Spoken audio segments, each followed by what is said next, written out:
Hello, you wonderful people, and welcome to another episode of Crime Centric. This being a show where I talk about crime dramas that I watch. For today's episode, I'm going to talk about the latest episode of Blind Spot.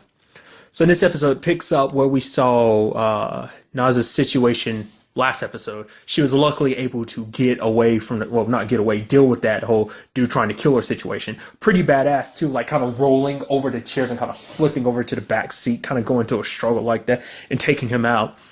Leads to the conversation like, oh, did the person that's helping her, her inside person, her contact, did they set her up? But it turns out there's more to it, which I'll kind of get to in a second. But what I love, the big reveal, is when we find out that, oh, her contact is freaking Cade, which I love this situation where it's like, oh man, we gotta go now. Like, we can't let this person get away. So Jane goes down the laundry chute and then like rolls and then draws her gun, and I was like, dude, that was so badass. Like, that was like so cool. And then her and Cade had that little fight, and she kicked Cade's ass. I think last time was a little more even, but it seemed like this time was like, nah, she completely overwhelmed, because it's like, I guess at that time, that was back in season 1, where she, like, now she's a lot more confident, a little more trained up, knows who she is a lot more. So I guess a lot more of her training is still, it's not like she has to access it. It's more like, oh, it's just there immediately. So, but I love the fact is that he ends up being in contact.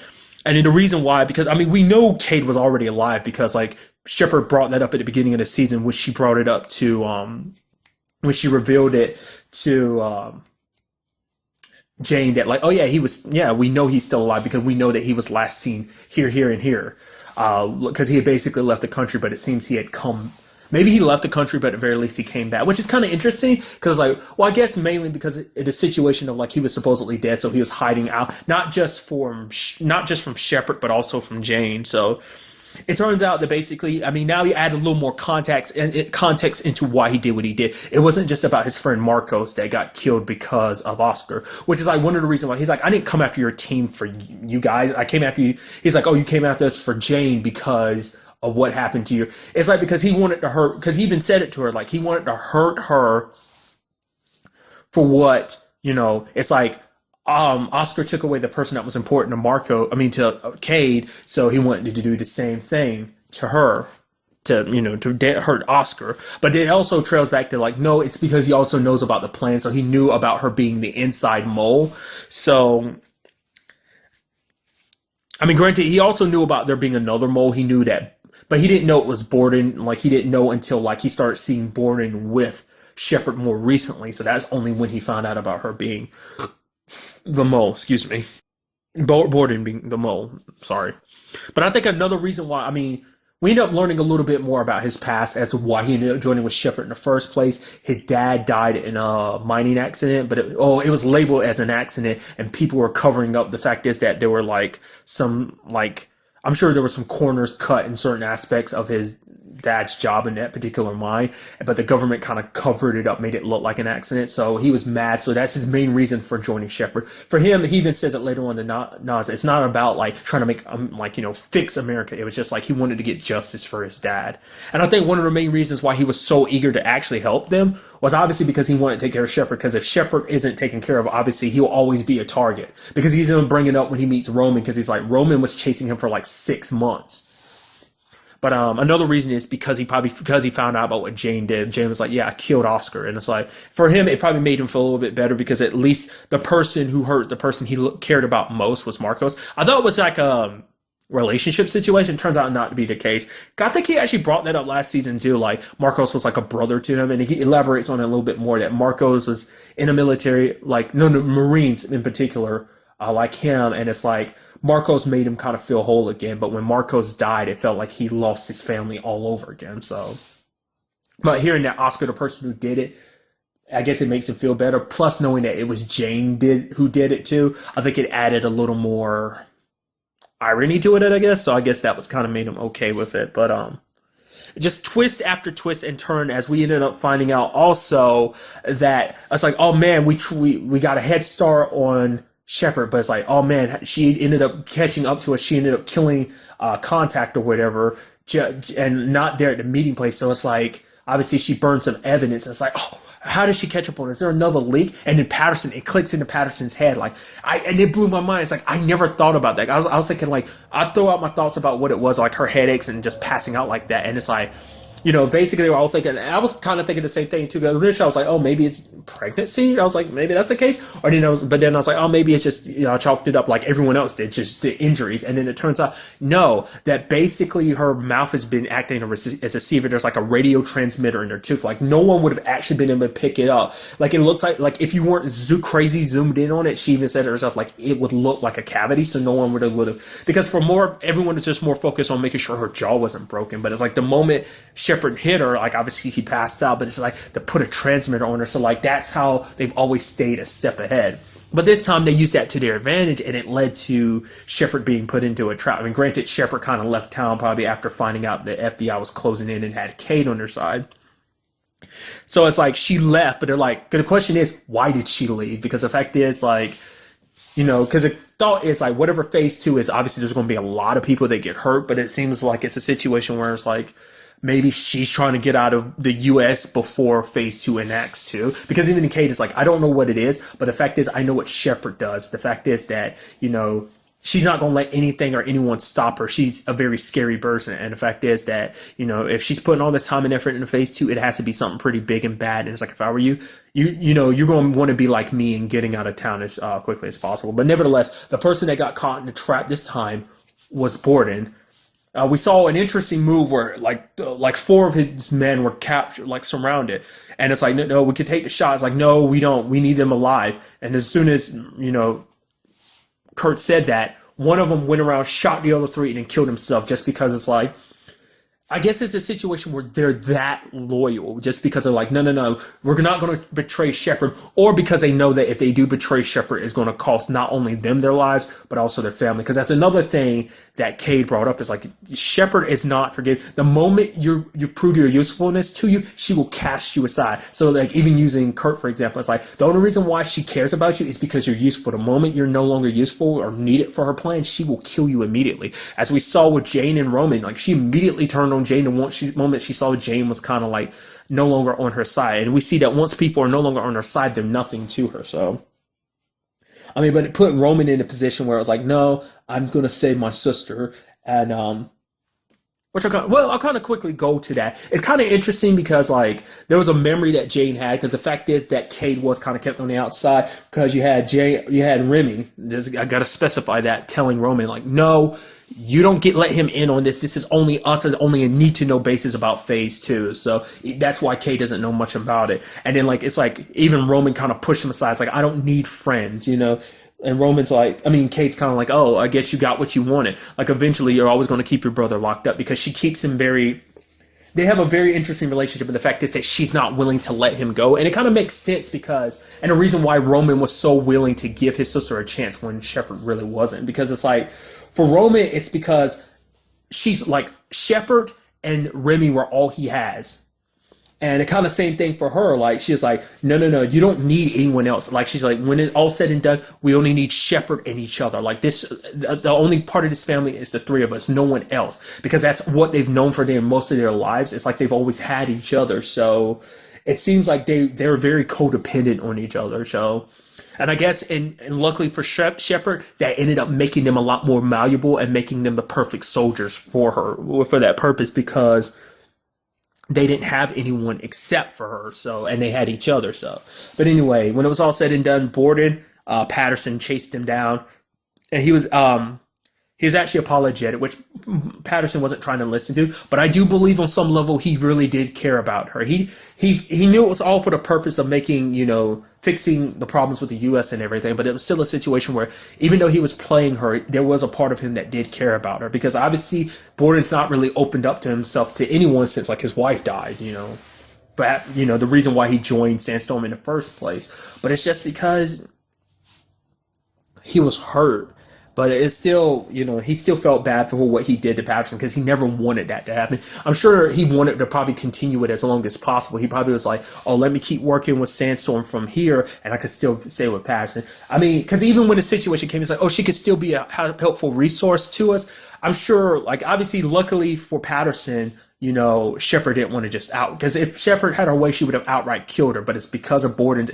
Luckily, all it was that radio transmitter. But like I said, Patterson wasn't going to listen because like for her, this is the first time she opened up her heart to anyone since David. So it's kind of like that meant a lot. And just to have that trust and betrayal, her first time opening up her heart after losing the person that she cared about so deeply. And now to have that person betray you, it just adds, like, obviously, like, it's always been there. Like, every time she sees Borden, like, because Patterson's mad at herself for not seeing it. And the fact is of everything she's been through, the fact is that she was so close to him without realizing who he really was.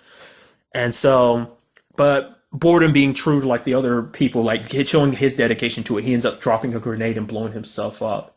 So, like I said, I do feel like he is a bit more remorseful. But we do have Patterson being like, she doesn't feel anything, because Jane brings up the comparison of like, oh, she did the same thing to Oscar. Granted, it's a little bit different just because she doesn't have all of her memories of being with Oscar. She has some of them, but the fact is she did reignite that flame. It's like, even without her memories, she met up with Oscar and cared for him, but she still killed him in the end just because of what he did in Mayfair.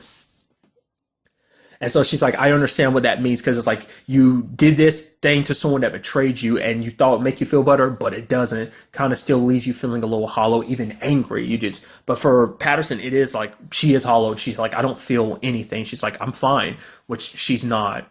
It's the same thing she's getting on Reed about, pretending like he's okay when he's not, which I definitely will get to that soon enough. But for her, at the end, she's getting her transmitter taken out, but she's like, no, I don't want anesthesia. She's like, oh, we can get somebody. He's like, no, I'm allergic. But you don't even know what type it is. It doesn't matter. I'm allergic. What type is it? Okay, I'm allergic. And like, we can find some. She's like, no, because she wanted to feel pain, because she wanted that pain to like break away the other pain. Because the fact is, what bothers her is, even when it was all said and done, she still cared about Borden. Even him dying made her sad. And I think that made her sad. The fact is that she still cared about him, that his death still affected her. And I think that's what kind of threw her in a little turmoil. So I'm guessing that she's going to have to deal with that going forward as well. And it's understandable. I mean, it's so sad because you don't want to see Patterson like that, dude. Because like, out of everyone on the team, I feel like Patterson is just kind of the most like happy-go-lucky. Not necessarily happy-go-lucky, because obviously things haven't been easy for her throughout the series. But it's like, she's the most like, I don't know, she brings a little brightness to everything, especially when everyone else is. But it's like, I guess for story purposes, it's like this season they wanted. I mean, like I said, first season she was already dealing with the David situation. Now on top of that, she's got to deal with this. So I guess they wanted. I guess this season was all about putting turmoil in a lot of people's heart, because it's not even just her. There's also Reed, and since we're talking about that, because there's a random drug testing, which even Reed's like, "Yo, did you set that up?" She's like, Patterson's like, "What are you really?" It's called a random drug testing. You can't like mess with that. So it's just like, yeah, it's just the way things worked out. It's like karma coming back to bite you in the ass. And he kind of admits to Tasha that he did do drugs. But the fact is that it seems like nothing happened to him at first. So it seemed like there was no repercussions. It didn't seem like he was found out that maybe the drugs did manage to come out of his system beforehand. But for him, like, Tasha's like, you need to tell Kurt. He's like, what do you mean? It's like, Kurt will listen. He'll understand what you're going through and everything. And also bringing up the fact is, you're saying that you're okay with this Jones crap, that he's dead, Freddie, all of it's behind you. It's like, no, it's not. You need to deal with this crap. Just like, Patterson's dealing with everything she's going through. She went to a therapist. She tried to suggest it to him. But remember what happened last time? He threw it in her face. It's like, oh, you need to stop projecting your crap onto me. It's like, really? You have the audacity to stand there and throw that back at her face. And she even says in this episode too, she's like, I'm just being a friend. I care about you. And it's like he had the nerve to be a douche about it and turn it around on her. And what I also like is he tried to turn it around on Tasha too. He's like, because Tasha's like, if you don't tell Kurt, I will. He's like, no, you won't, because you're my best friend, aren't you? It's like, trying to play the guilt card? Really, Reed? Don't do that, bro. But it's a situation where he is an addict. He doesn't want to admit. He's like, oh, I'm just having a little fun. It's it's just kind of to mellow me out. It's like Tasha's like, mellowing out and chilling out. That's, yeah, get a couple beers. Sure. Doing what you're doing coke, bro? Like, don't act like that's, because it's also coming from the like side of not Tasha just being his best friend, because obviously we see it in her face. It's like Tasha, there's a lot more of her feelings for Reed there. Like I said, I still take it back to the fact is I think it's, for one, it caught her off guard, because it's like, oh, the fact is they had this particular relationship for so long, and now it's like like the possibility of it transitioning. Like everyone else is afraid. The fact is, like, knowing something for so long one way and then having it change on you, it might compromise, especially if things don't work out. It's like their friendship is done too. So it's a combination of that, and maybe it's also because, like, I think she kind of brought up the fact that she's not really good at relationships. So I think that's kind of what kind of played a part in that too. But the fact is he did that, but she's like, no, because I'm your best friend, I would do it. So at the end, I was thinking Reed was going to tell him, but it doesn't seem like it. So Tasha was like, okay, you know what? So she goes to Kurt. She's like, all right, Kurt, I got to tell you, we got to talk about Reed. And so she's probably going to spill the entire beans about everything. The question is she going to say everything, like the whole Freddie angle, the whole compromising evidence, saying like all the stuff that they did? So I'm very interested to see where that goes about, because it's like, I do hope Reed gets his help, because of like, because when Reed was like, oh, I could take the shot, like in the back of my mind, I'm like, you're not going to like take it because I mean, like, granted, if drugs worked out way out of his system, but maybe it'd be a situation where he was unfocused and I thought he was going to do something stupid and it's going to turn into a firefight and they're going to lose the options, these possible leads, but it turns out not to be the case. So, but at the end of the episode, we see, well, kind of a quick note that I thought was kind of neat too is the fact is that Jane brings up the fact is that, like, obviously she's a little reluctant to talk about her outside life, obviously with Roman, because she feels bad because it's like he's caged up most of the time and here she is living her life. She's like, it's kind of not fair. She doesn't like seeing him like that. And he's like, no, the very least, he's like, I don't have a lot, but the little bit I do have, all I can do is be thankful because you made it all possible, which you can see it in Jane's eyes. She feels nothing but guilt because it just makes her remember the fact is she's the one that kind of put him in this position. It's like she wanted to give him a second chance, but you know, like I said, it got to the point Jane kind of remembered like the stuff behind her losing her memory. So it's like eventually Roman will too. Like, we still don't have all the clear picture of everything that went throughout her life, but there's key points that have obviously popped up. So eventually stuff is going to start popping for Roman in his head too. And like I said, that's still a possibility because we still got, I mean, there's 3 lies still on the table. We have the lie about Roman being the one that killed Taylor's mom. Then there's not telling Kurt about that. And then there's Jane not telling Roman about the fact is that she's the one that took his memories. And then the fact is that obviously Reed with the drug thing, which obviously that one's kind of coming to a head now, but still. But luckily she was able to kind of get like him a proper bed, some pillows, as well as some books, kind of at least making it a little more roomy, that he has at least something to do, like not be bored out of his mind entirely, just like making it almost a little bit like a home. So